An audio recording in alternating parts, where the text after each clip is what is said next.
Hello students. Students, welcome again to the English class. And now let's proceed further with the chapter Silk Road. And now let's continue this chapter from page number 78. It was dark by the time we finally left again, and after 10:30 p.m. we drew up outside a guest house in Darchen for what turned out to be another troubled night. Now it was dark and they left Hor. They resumed their journey from Hor, and after 10:30 p.m. they were outside the guest house in Darchen, and it was again a troubled night for them. Kicking around in the open air rubbish dump that passed for the town of Hor had set off my colt once more. Set off means began.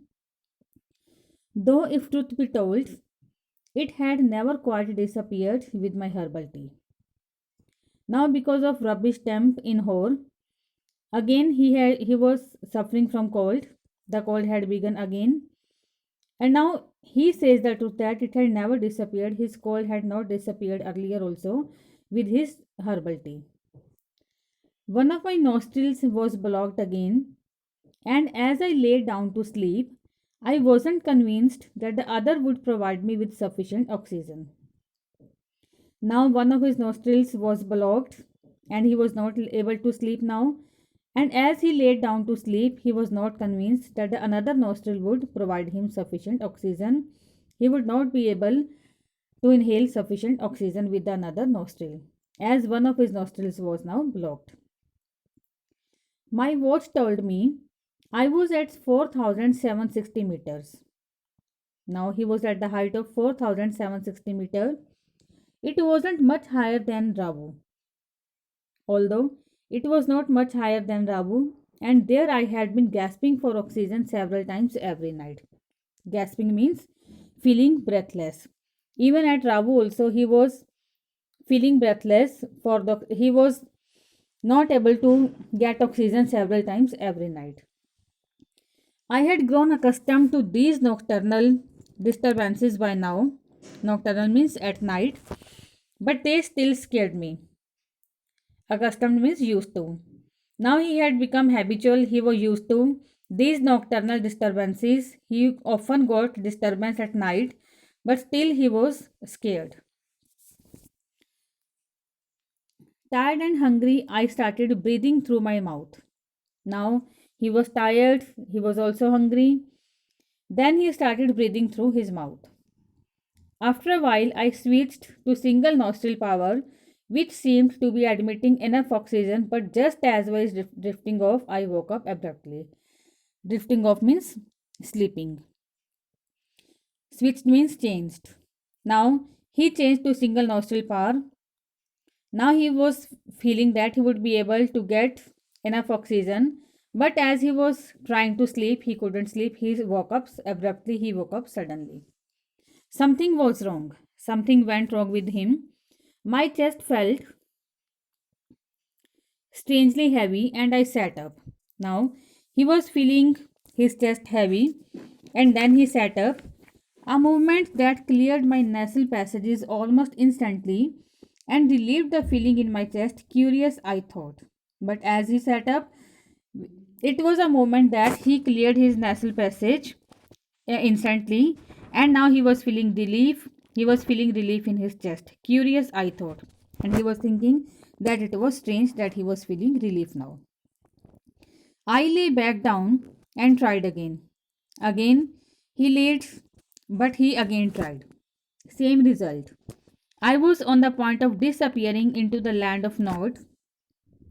Nod means sleep, land of Nod, when something told me not to. Now he was on the point of disappearing into. He was again trying to sleep, but something told him not to do so. It must have been those emergency electrical impulses again. Impulses mean shocks. Impulses again, but this was not the same as on the previous occasions. Now he was feeling maybe these are the emergency electrical shocks, electrical signals due to which he was not able to sleep again, but it was not just like the previous occasions. This time I wasn't gasping for breath. I was simply not allowed to go to sleep. Earlier, he was gasping for breath, he was feeling breathless, but now he was not gasping for breath. He was able to breathe, but simply he was not allowed to go to sleep. Sitting up once more immediately made me feel better. Again, when he sat, he was feeling better. I could breathe freely and my chest felt fine. Now he was able to breathe and also he was feeling fine. His chest also felt fine. But as soon as I lay down, my sinuses filled and my chest was odd. But again, as he laid down, again his sinuses filled and his chest was again odd. I tried propping myself upright against the wall, but now I couldn't manage to relax enough to drop off. Drop off means to sleep. Propping means hold up. Now again he tried to hold up himself upright against the wall, but now he couldn't manage. He was not able to sleep. He was not feeling relaxed now. I couldn't put my finger on the reason, but I was afraid to go to sleep. Even he couldn't find the reason why he was not able to sleep, but he was afraid to sleep. A little voice inside me was saying that if I did, I might never wake up again. So I stayed awake all night. Something was saying inside him, little voice was saying inside him that if he slept, then he would never wake up again, he would die. So that's why he couldn't sleep, he kept awake all night. Zayton took me to the Darchen Medical College the following morning. Now, the next morning, Zayton took him to the Darchen Medical College. The medical college at Darchen was new and looked like a monastery from the outside with a very solid door that led into a large courtyard. From the outside, the medical college was looking just like a monastery, and then there was a solid door also, the solid door that led them into a large courtyard. We found the consulting room, which was dark and cold and occupied by a Tibetan doctor who wore none of the paraphernalia that I had been expecting. Paraphernalia means miscellaneous articles. Now they found a consulting room, and the consulting room was dark and cold, and there was a single doctor, Tibetan doctor, and he was not wearing those articles which the author had expected. No white coat, he looked like any other Tibetan with a thick pullover and a woolly hat. As he didn't find any article regarding the medicines regarding the doctor, he found that even doctor was not wearing white coat as often the doctors wear. He was not wearing the white coat. He was looking just like any other Tibetan and he was wearing a thick pullover and a woolly hat. When I explained my sleepless symptoms and my sudden aversion to lying down, aversion means disliking, he shot me a few questions while feeling the veins in my wrist. Now the author explained him his sleepless symptoms and also his sudden disliking to lie down, as he was earlier feeling that if he would lie down, he would die. Now also he told him his sudden aversion, his sudden dislikings. Then the doctor asked him some questions while he was feeling the veins in his wrist. It's a cold, he said finally through Zayton. A cold and the effects of altitude. I'll give you something for it. Now the doctor told him through Zayton, there is nothing to be worried about. He said this is a cold only. This is the effect of cold and the altitude. Altitude means the effect of height, because now they were climbing up the mountains. It was the effect of altitude of the height, and now he told them that he would give him something for that. I asked him if he thought I would recover enough to be able to do the Quran. Oh yes, he said, you will be fine.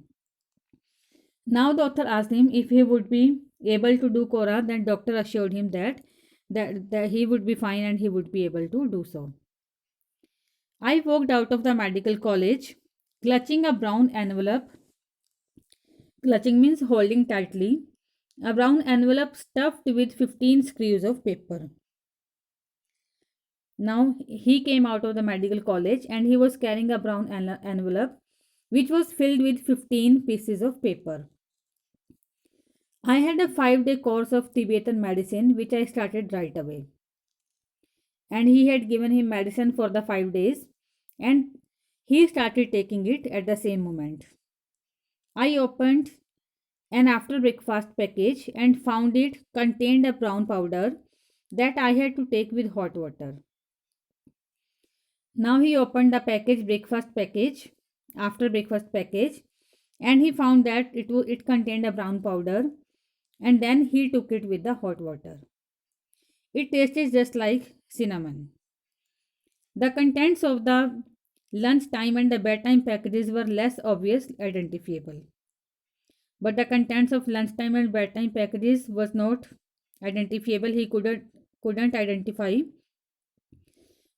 Both contained small spherical brown pellets. Pellets means small pills. Both the packages, the lunchtime and the bedtime packages, they contained spherical brown pellets, small pills. They looked suspiciously like sheep dung, but of course I took them. And the pills looked him just like sheep dung, but he had to take them. That night, after my first full day's course, I slept very soundly, like a log, not a dead man.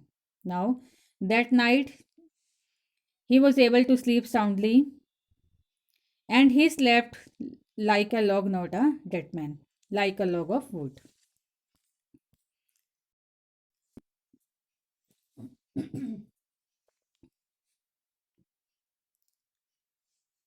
Once he saw that I was going to leave Zayton left me to return to Lhasa.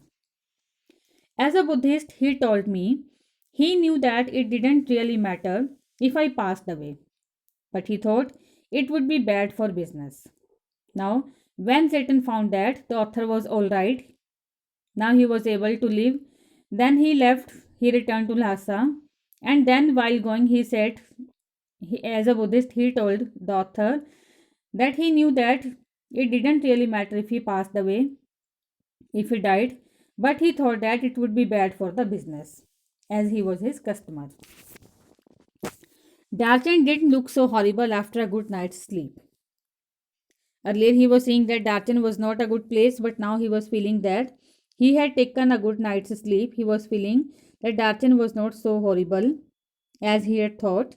It was still dusty, partially derelict. Derelict means ruined, which was neglected and punctuated by heaps of rubble and refuse. Although it was still dusty, it was neglected area, it was not taken care of, it was ruined. Even it was at the intervals there were the heaps of rubble and refuse. But the sun shone brilliantly in a clear blue sky, and the outlook across the plain to the south gave me a vision of the Himalayas. But as the sun shone brilliantly, he thought that it seemed that he was looking at Himalayas. It was giving him a vision of Himalayas commanded by a huge snow capped mountain, Garla Mandhata. Even he could see that there was a huge snow capped mountain. The name of the mountain was Garla Mandhata, with just a wisp of clouds suspended over its summit. Wisp means small piece. And now he could see that on this mountain, a wisp of cloud suspended over its summit, over its height.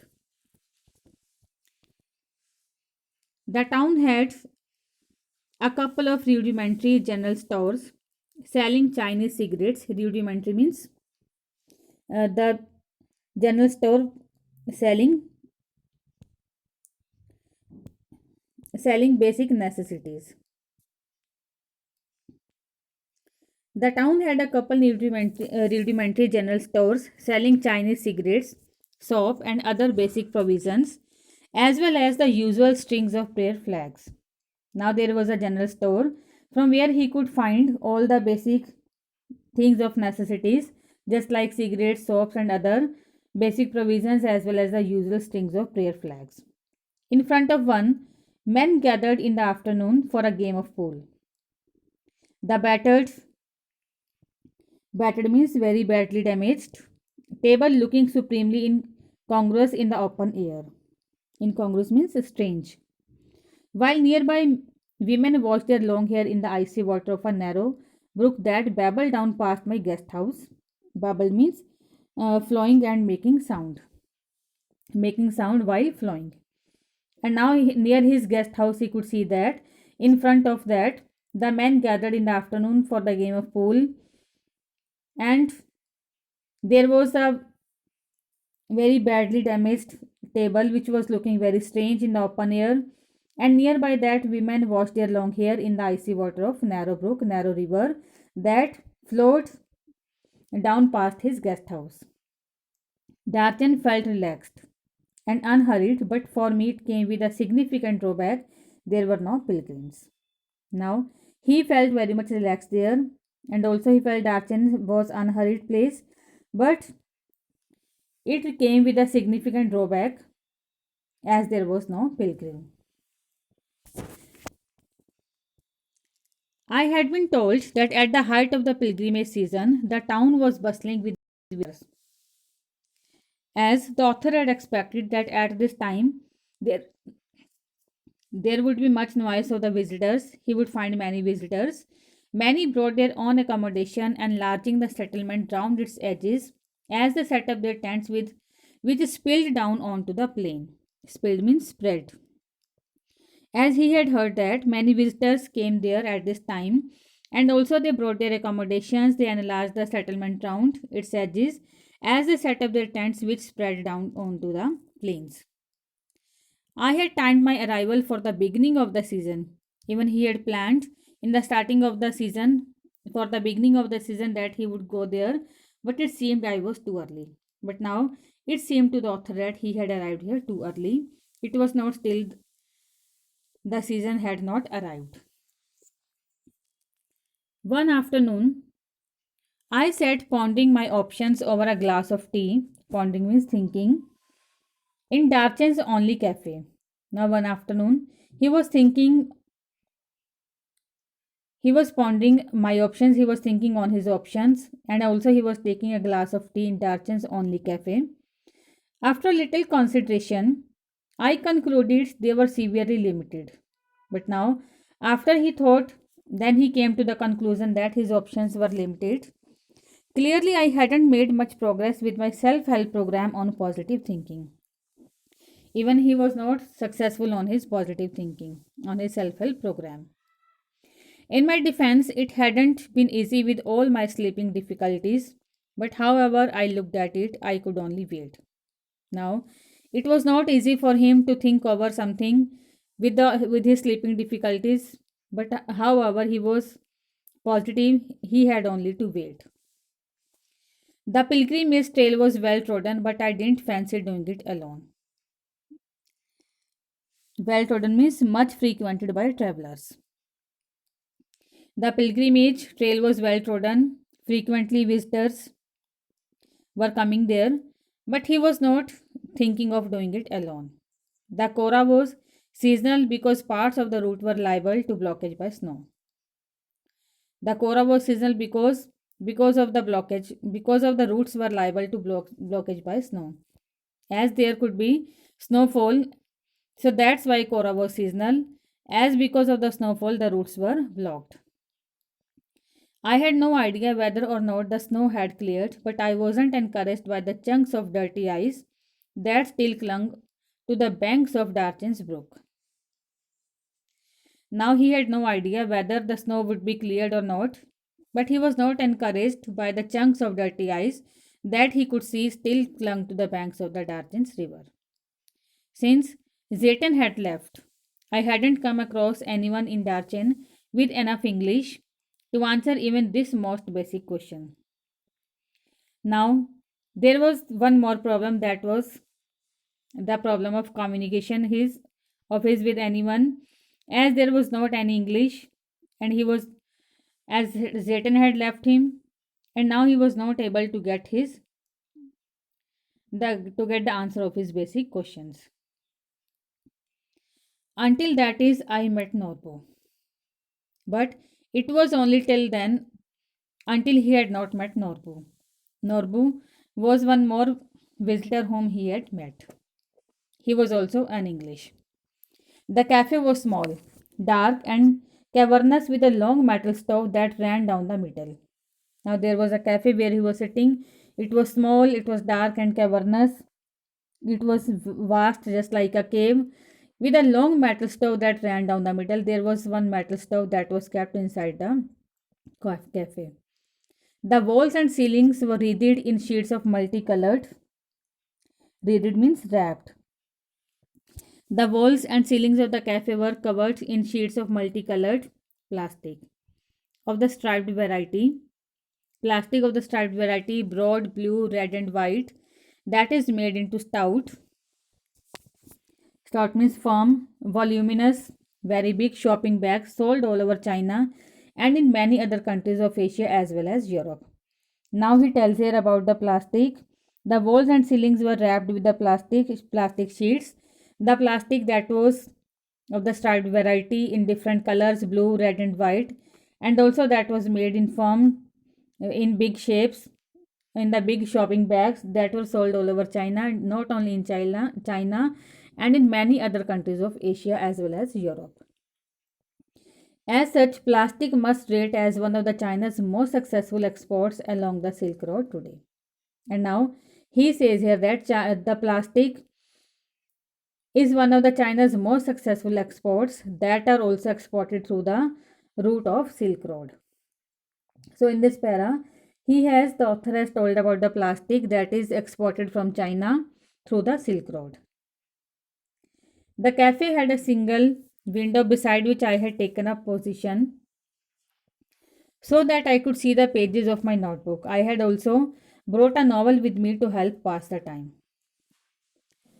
Now the cafe had a single window. He was still sitting in cafe. The cafe had a single window and beside which he had taken positions so that he could see the pages of his notebook. The notebook, it was a novel that he had brought with him to help pass the time. Norbu saw my book when he came in and asked with a gesture if he could sit opposite me at my rickety table. Rickety means that was unstable. Now, Norbu saw his book. When he came to the author, and then he asked him with a gesture if he could sit opposite him at his unstable table. You English? He inquired. After he had ordered tea, I told him I was, and we struck up a conversation. Now, he also asked the author if he was English, and after he had ordered the tea, then the author also told him that he was English, and then there was a conversation between them. I didn't think he was from those parts because he was wearing a wind cheater and metal rimmed spectacles of a Western style. Now, the author had not thought that he was from those parts because he was wearing a wind cheater and metal rimmed spectacles and they were of the Western style. He was Tibetan, he told me, but worked in Beijing at the Chinese Academy of Social Sciences in the Institute of Ethnic Literature. I assumed he was on some sort of field work. Now he told him that he was Tibetan and he was working in Beijing at the Chinese Academy of Social Sciences in the Institute of Ethnic Literature. Then the author thought that he was surely on some sort of field work. Yes and no, he said. I have come to do the Kora. Then he responded yes and no, and also he said that he also had come to do the Kora. My heart jumped. Norbu had been writing academic papers about the Kailash Kora and its importance in various works of Buddhist literature for many years, he told me, but he had never actually done it himself. Now he told him that he had come to do the Kora, and at the same time he was also writing academic papers about the Kailash Kora. And also he knew about it, he was writing about it for the many years, but he himself had never done it himself, he had never done the Kora. When the time came for me to tell him what brought me to Darchen, his eyes lit up. We could be a team, he said excitedly. When the time came when the author uh, uh, told him the reason why he had come to the Darchen, his eyes lit up, and he became very much excited, and he told him that they could be a team. Two academics who have escaped from the library, perhaps my positive thinking strategy was working after all. Now He also told that they were the two academics now who had escaped from the library, and now the author thought that he was thinking positively and his positive thinking strategy was working. My initial relief at meeting Norbu, who was also staying in the guest house, was tempered by the realization that he was almost as ill equipped as I was for the pilgrimage. Now, he was his initial relief at meeting Norbu. He was also staying in the guest house. It was his initial relief was now made soft. It was made tempered by the realization that he was also ill equipped as the author was for the pilgrimage. He kept telling me how fat he was and how hard it was going to be. Also, he told him that he was very much fat and it was very hard for him to do the Kora. Very high up. He kept reminding me. So tiresome to walk. And also, it was very much tiring to walk for the Kora. He wasn't really a practicing Buddhist, it transpired. Now he got it that he was not really a Buddhist, but he had enthusiasm and he was, of course, Tibetan. But he had enthusiasm, he was sure to do the Kora and as he was Tibetan. Although I had originally envisaged making the trek in the company of devout believers, on reflection I decided that perhaps Norbu would turn out to be the ideal companion. Envisaged means predicted. Now he says that the author says here that he had originally predicted that making the trek, making the journey in the company of devout believers. Devout means pious believers. On reflection, I decided that perhaps Norbu would turn out to be ideal companion, as he had originally thought that he had predicted that he would do the journey with the devout believers with the pious believers. But as he saw Norbu, now he thought that he would really be a pious believer. He would be an ideal companion. He suggested we hire some yaks to carry our luggage, which I interpreted as a good sign. And he had no intention of prostrating himself all round the mountain. Prostrating means lying down, lying flat. And now he suggested that they would hire some yaks to carry their luggages, and the author interpreted that as a good sign, as Norbu had no intention of prostrating himself all round the mountain. Not possible, he cried, and it was not possible for him to do Kora lying down. He cried, collapsing across the table in hysterical laughter. But now he was acting, he cried, he collapsed across the table in hysterical laughter. Actually, he was trying to be hysteric. It wasn't his style, but it was not his style, and anyway, his tummy was too big. But also, at the end, author says that his tummy was too big. It was not his style. He was trying to be hysteric. He was trying to laugh, but actually, his tummy was too big. Now, at the end, the author found a companion with whom he would do the Kora. So, students, through this chapter, the author has tried to describe his little journey from Ravu to Mountain Kailash. Students, this is all about the chapter, and I hope you have understood it. Okay, students, goodbye and have a nice day.